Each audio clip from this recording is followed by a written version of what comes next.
saiba que vocês são todos bem-vindos. E você que nos escuta através da transmissão, você pode fazer uma visita também à Igreja Presbiteriana de Caicó, na Avenida Coronel Martiniano, 852, centro da cidade. E teremos uma grande alegria de poder recebê-los e fazer parte dessa família, dessa boa comunhão entre os santos de Deus. Amados, convido você a abrir a palavra do Senhor no livro do Êxodo, no capítulo 3, dos versículos que vão do 1 até o 12.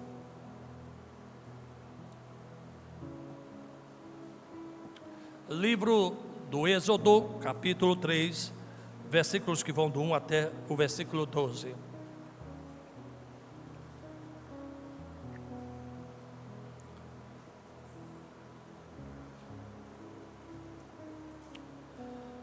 Assim diz o sagrado texto: apacentava Moisés o rebanho de Jetro, seu sogro, sacerdote de Midian, e levando o rebanho para o lado ocidental do deserto, chegou ao monte de Deus, a Horebe. Apareceu-lhe o anjo do Senhor numa chama de fogo, no meio de uma sarça. Moisés olhou, e eis que a sarça ardia no fogo, e a sarça não se consumia.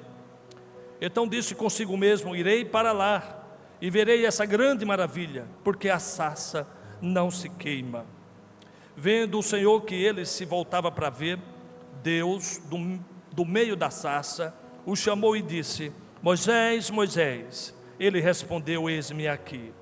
Deus continuou: não te chegues para cá, tira as sandálias dos pés, porque o lugar em que estás é terra santa. Disse mais: eu sou o Deus de teu pai, o Deus de Abraão, o Deus de Isaque e o Deus de Jacó. Moisés escondeu o rosto, porque temeu olhar para Deus. Disse ainda o Senhor: certamente vi a aflição do meu povo, porque está no Egito, e ouvi o seu clamor por causa dos seus exatores. Conheço-lhe o sofrimento, por isso desci, a fim de livrá-los da mão dos egípcios, e para fazê-los subir daquela terra a uma terra boa e ampla, terra que mana leite e mel, o lugar do cananeu, do eteu, do amorreu, do ferezeu, do eveu e do jebuseu. Pois o clamor dos filhos de Israel chegou até mim, e também vejo a opressão em que os egípcios os estão oprimindo. Vem agora, eu te enviarei a Faraó, para que tires o meu povo, os filhos de Israel, do Egito. Então disse Moisés a Deus: quem sou eu para ir a Faraó e tirar do Egito os filhos de Israel? Deus lhe respondeu: eu serei contigo, e este será o sinal de que eu te enviei. Depois de haveres tirado o povo do Egito, servireis a Deus neste monte. Esse é o texto da palavra de Deus nessa noite, meus irmãos. Em um cenário árido, aparentemente normal, apenas um deserto. Para Moisés era um deserto árido, para Deus era o lugar da sua manifestação. Para Moisés ele era apenas um pastor de ovelha, para Deus ele era aquele que ia libertar Israel. Para Moisés ele era um incapacitado, para Deus ele era o grande legislador de Israel, aquele que contribuiria para a formação do Pentateuco, o livro que temos em nossas mãos, de um grande homem de Deus. Para ele, aquela sarça era um arbusto, para Deus era a manifestação visível da glória de Deus. Meus irmãos, para você, olhando sinceramente, você pode se considerar uma pessoa incapaz, mas aos olhos de Deus, Ele pode fazer de você uma pessoa vitoriosa, em nome de Jesus. Eu quero nessa noite, meus irmãos, falar sobre a desculpa dos homens e Deus como a resposta para isso.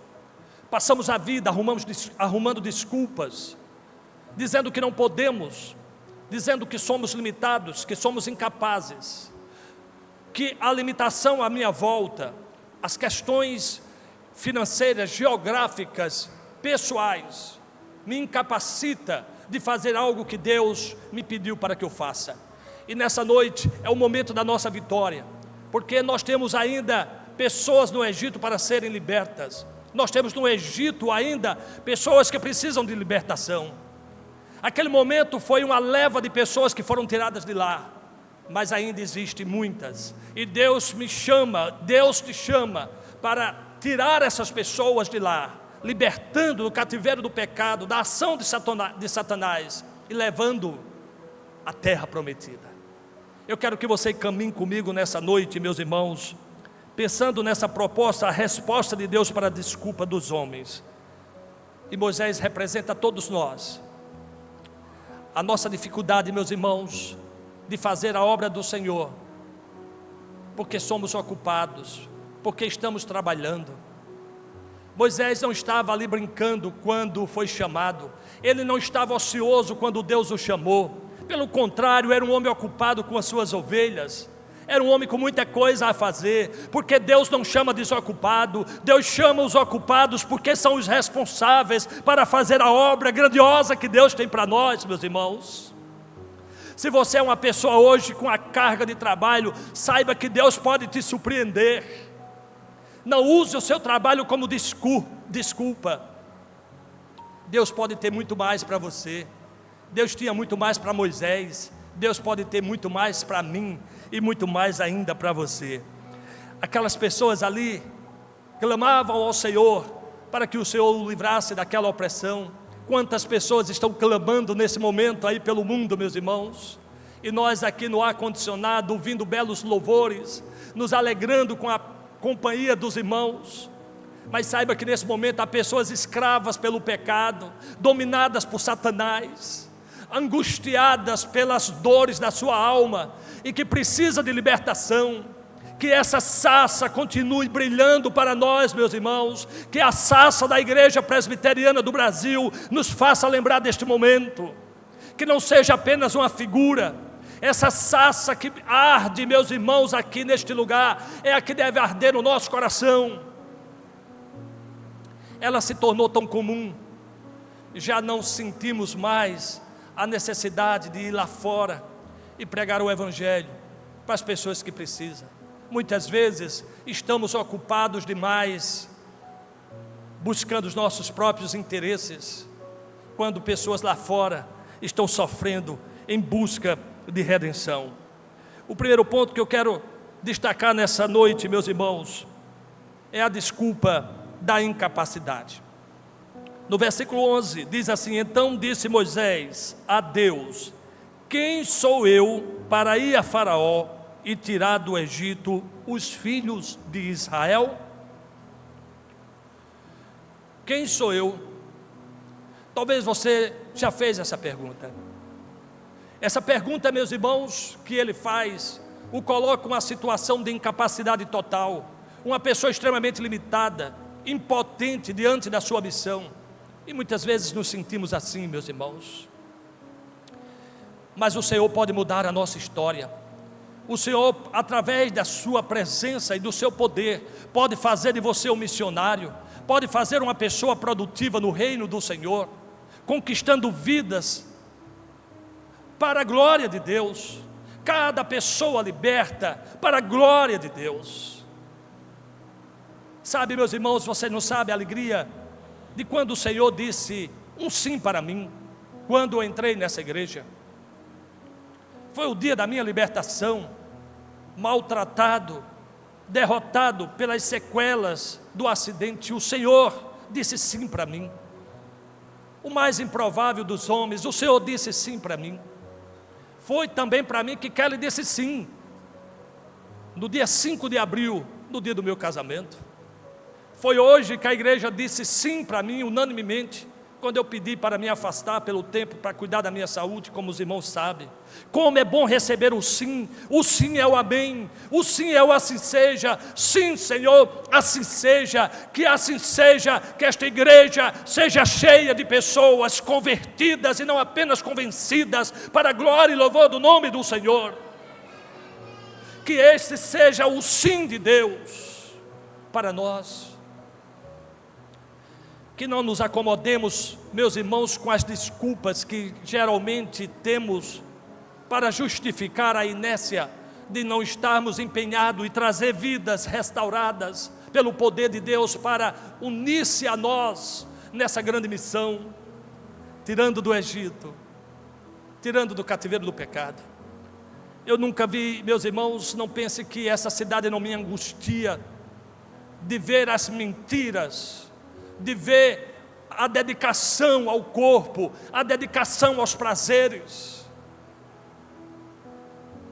Pessoas acostumadas com a cebola do Egito e se deliciando nelas, quando há um maná especial de Deus para cada um de nós. Há algo muito especial para aqueles que realmente foram transformados pelo poder do Senhor. E o Senhor está dizendo nessa noite: eu te chamo, você precisa ir, ide por todo o mundo, pregai o Evangelho a toda criatura. O Senhor continua me chamando, o Senhor continua te chamando. Esse é o mandato de Deus, eu não posso me esquivar. É um chamado que é irrevogável, ele é intransferível, só você pode fazer. Só você pode fazer. Você tem que chegar na sua família, você tem que chegar nos seus amigos, você tem que chegar nas pessoas do seu trabalho. Só você pode fazer. E o Senhor está me chamando, o Senhor está te chamando, e as desculpas não convencerão a Deus. Ele diz: quem sou eu? E essa primeira preocupação de Moisés, como ninguém, ele se acha um ninguém, de não estar qualificado de enfrentar a grande batalha, ou o grande desafio que o Senhor coloca dele, a libertação do povo de Israel. E embora você possa não se sentir hoje qualificado para essa grande missão que temos pela frente, o Senhor lhe diz: vá, eu serei contigo, estarei do teu lado e te darei a vitória. Louvado seja o nome do Senhor. Seja um pescador de homens, que você se orgulhe não de você mesmo, mas que você conte os filhos espirituais que foram salvos através da pregação do Evangelho, pronunciada pela exposição da palavra saindo da sua boca. Que nos orgulhemos não pelas pessoas que tiramos da igreja, mas pelas pessoas que trouxemos para ela. Seja alguém que agrega, seja alguém que traz e não alguém que espanta. Seja atraente e não repelente. Seja um verdadeiro pescador que lança suas redes, trazendo os peixes e se alegrando pela grande colheita que o Senhor mesmo preparou. Então, meus amados irmãos, Moisés então diz para ele: eu serei contigo, e este será o sinal de que eu te enviei. Depois de haveres tirado o povo do Egito, servireis a Deus neste monte. Depois que você cumprir a sua obra, eu me encontrarei contigo novamente. Meus irmãos, isso é importante. Depois de haver concluído a obra que o Senhor nos dá, nos encontraremos com o Senhor. E quando você se encontrar com o Senhor, meus irmãos, no dia que os seus olhos fecharem aqui na terra, que os seus olhos possam se abrirem nos céus, e você está diante do Senhor da glória, e o Senhor vai lhe perguntar e vai dizer: valeu a pena? Você vai dizer: sim, Senhor, valeu a pena. Valeu a pena sofrer, valeu a pena, Senhor, porque eu sofri pelo amor ao Senhor, eu sofri por amor às ovelhas do Senhor, e cada lágrima que eu derramei, valeu a pena, Senhor. E Ele vai dizer: Senhor, e eu vou dizer: Senhor. Ele vai dizer: meu filho, valeu a pena. Eu me encontrarei contigo, diz o Senhor, e adorareis. Louvado seja o nome do Senhor. Deus o chamou para cumprir essa tarefa, e você não pode dizer que não dá conta. Em Filipenses 4:13, o Senhor diz, através da pena apostólica do apóstolo Paulo: tudo posso naquele que me fortalece. Nunca diga não posso, você pode, porque tudo posso naquele que me fortalece. E quando estiver muito difícil, nunca diga não posso, porque tudo posso naquele que me fortalece. Quando o seu filho estiver já caminhando para a destruição deste mundo, nunca diga que não pode resgatá-lo, porque tudo posso naquele que me fortalece. Quando o seu casamento estiver difícil, a ponto de você dizer não tem mais jeito, você vai dizer sim, tem jeito, porque tudo posso naquele que me fortalece. Nunca aceite eu não posso Eu não posso. Então, meus amados, e depois de terminar tudo isto, meus irmãos, dessa experiência maravilhosa, mostrando que Deus é a desculpa, que Deus é a resposta para a desculpa da incapacidade do homem, nós temos o versículo 13 até o 22, que Deus, na verdade, é a resposta para a justificativa da falta de conhecimento. No versículo 13 nós temos assim: disse Moisés a Deus: eis que quando eu vier aos filhos de Israel e lhe disser, o Deus de vossos pais me enviou a vós outros, e eles me perguntarem, qual é o seu nome? Que lhes direi? Disse Deus a Moisés: eu sou o que sou. Disse mais: assim dirás aos filhos de Israel, eu sou, me enviou a vós outros. Nesse momento Moisés começa a questionar o conhecimento que ele tem do próprio Deus. Quem é o Senhor? Eu não conheço o Senhor o suficiente para falar para eles quem é o Senhor. Deus disse: Moisés, apenas diga, eu sou o que sou. Você só precisa saber disso. Eu sou o autoexistente. Eu sou o Senhor Todo-Poderoso. Eu sou o Senhor que criou todas as coisas. E debaixo das minhas mãos está todo o poder. Você só precisa saber disso. Tem alguns irmãos que acham que precisa ser formado em teologia para pregar a primeira pessoa à sua frente. Você não precisa saber tudo de Deus. Saiba que Deus sabe tudo sobre você. Isso é maravilhoso. Você não precisa ficar perguntando, se me fizerem uma pergunta difícil, eu vou ficar ali sem saber o que responder. Diga apenas, eu estou aqui no nome de um Deus que é autoexistente. Foi Ele que te criou. E Ele te criou de uma forma maravilhosa, mas o pecado, pela desobediência, está destruindo a sua vida. Mas Ele enviou o seu Filho único, unigênito do Pai, e Ele morreu por você. E se você crê nele, Ele o redimirá de todo o pecado. Ele o libertará. Ele é o Senhor. É essa a resposta que você tem que dar. Eu não sei o tamanho do seu pecado, eu sei o tamanho do Deus que Ele se revelou que é. Ele é o eu sou, o Deus Todo-Poderoso. Meus irmãos, não precisamos saber tudo sobre Deus, afinal nunca conseguiremos. Não precisamos. Nós precisamos confiar nele. Ele está dizendo, vá, e você vá. Esse é o grande mistério, meus irmãos. Eu tenho a impressão que uma igreja saudável, uma igreja cheia de oportunidade, é uma igreja que há conversões. A água tem que circular. Igreja parada é charco. A igreja precisa estar em constante movimento. Veja os jovens querendo pessoas para casar. Isso é normal, meus irmãos, para aqueles que foram chamados para isso. Mas uma igreja que não evangeliza é uma igreja que não tem oportunidade. Essa é a igreja que você quer para você? Jovem, essa é a igreja que você quer para você? Você quer casar, mas não tem ninguém na igreja. Meus irmãos, você acha que faltou oportunidade na igreja do Pentecoste? Mais de 3.000 pessoas convertidas numa única noite, numa só pregação. Era gente de todo jeito. Se alguém não tivesse com quem namorar, era porque era exigente demais. Aí só a misericórdia de Deus. Mais de 3.000 pessoas, e ainda você diz, eu estou lá querendo casar, mas não tem ninguém que me agrade. Eu digo, realmente você precisa orar por cura.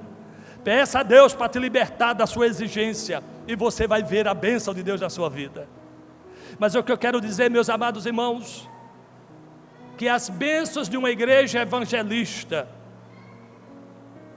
começa dentro de casa, chegando pessoas novas, pessoas com seus dons, com seus talentos, contando as suas histórias. Que coisa maravilhosa é essa, né, meus irmãos? Que coisa maravilhosa. E quando a igreja deixa de evangelizar, são as mesmas caras. Não que não gostamos de ver as mesmas caras, mas é muito bom viver em novidade de vida, não? Pessoas novas chegando, pessoas arrumando novas amizades, novas oportunidades. Isso só é possível através do milagre da evangelização. E quem vai fazer isso? Os anjos anelaram fazer, mas Deus disse: não, quem vai fazer essa obra é você, meu irmão. Quem vai fazer essa obra são pessoas limitadas, pessoas incapazes. Essa obra será feita por nós, meus irmãos. Nós precisamos apenas obedecer. Eu sou o que sou, Moisés. Eu sou o Deus de Israel, o Deus que fez todas as coisas. E eu preciso compreender isso. A transformação que Deus fez na minha vida, eu preciso levá-la a outras pessoas. Às vezes eu me preocupo com a falta de empatia, a falta de um sentimento de querer ver o melhor da outra pessoa, das outras pessoas, levando essas boas novas do Evangelho, da libertação. E na nossa geração isso tem diminuído, meus irmãos. Em gerações passadas havia um fervor evangelístico para que vidas fossem salvas pelo poder do Senhor. E a nossa juventude, ela está imobilizada, querendo que as coisas aconteçam em suas vidas, mas tem feito pouco para isso. Tem que botar a mão no arado e tem que fazer a obra, meus irmãos, para que a água circule e seja maravilhoso. É provável que Noé não se sentia adequado quando recebeu o projeto da arca, uma arca grande para levar animais e muitas pessoas, embora só tenha entrado 8, mas ele tinha que preparar uma arca para muitas pessoas. Ele deve ter se sentido incapaz.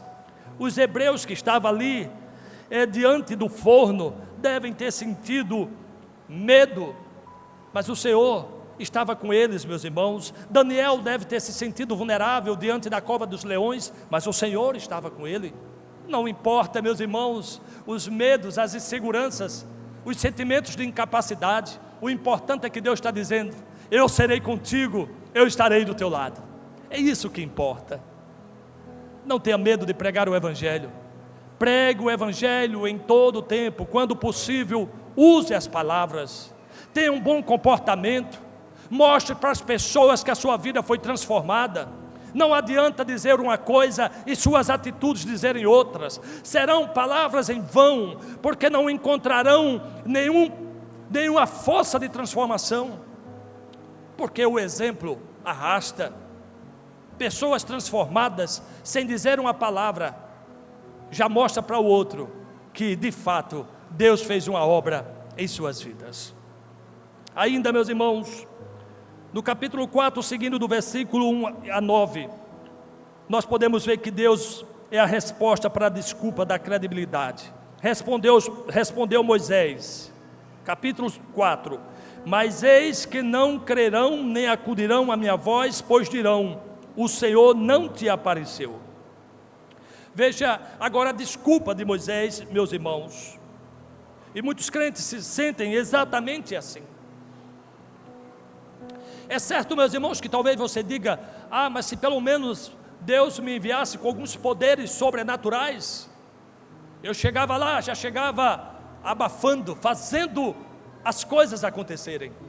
Mas Deus nos envia exatamente assim como somos, limitados, incapazes, para que o seu poder prevaleça em nós. Seja uma pessoa destemida, meus irmãos, na busca de novas almas, pessoas que precisam de libertação. Não escute só sobre notícias de suicídio, sobre notícias de depressão, sobre notícias de angústias, de pessoas desesperadas. Façam alguma coisa para que haja mudança. Nós precisamos chegar lá. A nossa sociedade está sendo deteriorada, meus irmãos, pelo pecado. E se nós não apresentarmos o Evangelho da salvação, nada vai mudar. Planos de governo vão vir e outros, e nada vai mudar, porque só o Evangelho transforma. Eu costumo dizer, meus irmãos, que as escolas podem educar uma pessoa, mas só o Evangelho pode transformar. E a diferença de uma pessoa educada e de uma transformada é muito grande. Uma pessoa transformada é o que precisamos para transformar novas vidas e conquistar novas almas para o Senhor Jesus. Então, meus amados, despertem, se levantem, esqueçam toda a limitação que possa vir à sua cabeça. Confie no Senhor, confie na sua palavra, e nós vamos conseguir tirar do Egito muitas pessoas que ainda estão lá. Vivemos em um tempo de muito abusos emocionais, nós nos sentimos abusados pelo egoísmo das pessoas. Nunca fiquei tão abatido durante esse carnaval, em ver a igreja ter que fechar, eu não poder chegar na igreja, separados nas estradas. Isso tudo é terrível, meus irmãos. Ontem eu fui fazer uma compra, quase não chego em casa. Resolveram fazer uma caminhada, não era uma caminhada não, acho que era uma corrida. Na via principal da cidade, na BR da cidade, em Caicó, se faz corrida. Você querendo chegar em casa, mas você não pode. Você não pode. Como viver em uma geração como essa? Como viver? Não há respeito. Se alguém tivesse doente, tendo um infarto, morria logo ali mesmo, para que alguém ganhasse o seu troféu. As pessoas estão em busca de troféus, estão em busca de mostrar seus corpos, mas não estão em busca de buscar o invisível, o Deus Santo e Todo-Poderoso, que pode mudar completamente a estrutura de onde vivemos, de onde moramos e aonde formos ao pisar dos nossos pés. Eu quero terminar, meus irmãos, falando do último ponto, que é do 10 ao 17. Que Deus é a resposta para a desculpa das nossas deficiências. Então disse Moisés ao Senhor: Ah, Senhor, eu nunca fui eloquente, nem outrora nem depois que falaste a teu servo, pois sou pesado de boca e pesado de língua. Moisés se considerava incapaz de falar bem, tinha uma oratória, segundo ele, muito aquém do que um pregador precisava. Meus irmãos, mas vejam só, se Deus usou uma jumenta para falar para um profeta, eu acho que somos muito mais do que isso. É claro que é melhor que não seja uma jumenta para falar, é bom que seja uma ovelha, mas se precisar, Deus vai usar. E se a jumenta não falar, as pedras vão clamar, porque se Deus mandou, vai acontecer. E tomara que seja através de mim e através de você, que Ele possa mover o nosso coração em uma missão, em um fervor missionário, meus irmãos, pelas vidas perdidas, porque o futuro das nossas crianças dependem disso. Nós precisamos de novas pessoas, de novas vidas, para se somar a nós, e assim, meus irmãos, a obra possa seguir em frente. Que Deus possa nessa noite produzir em seu coração esse desejo. Não se acomode em ver o seu filho caminhando para o inferno. Não permita que Satanás aprisione seu filho e você também. Faça alguma coisa. Se você ler esse texto completo, quando o faraó endureceu o coração para não tirar o povo, ele começou a negociar. Ele disse: vocês podem ir, mas os seus filhos ficam. Moisés disse: nem uma unha ficará. Vai sair todo mundo. Ninguém vai ficar para trás da sua família, nem uma unha vai ficar para trás. Todos serão salvos para a glória de Deus. Satanás vai negociar até o fim para que fique alguém. Você vai dizer: olha, Satanás, saiba de uma coisa, nenhuma unha vai ficar para você. Nenhuma unha vai ficar para você.